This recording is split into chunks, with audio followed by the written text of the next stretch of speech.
好来，乡亲啊，今仔日是国庆连假的第一天，台中清水服务区陆陆续续来坐人甲车。啊，讲3天的连假，加上国庆烟火伫个南投，会大约有6万的游客到清水服务区。业者讲，希望这个业绩会当冲到1500万。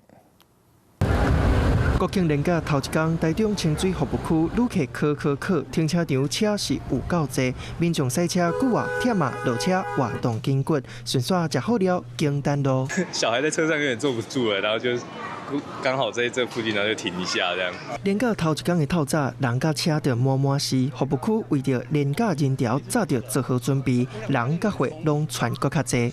那我们差不多是备到2到3倍的一个货量，去因应这些的人潮。是上午8点多的时候，其实服务区就蛮多人潮的。那预计中午还会有一波高峰。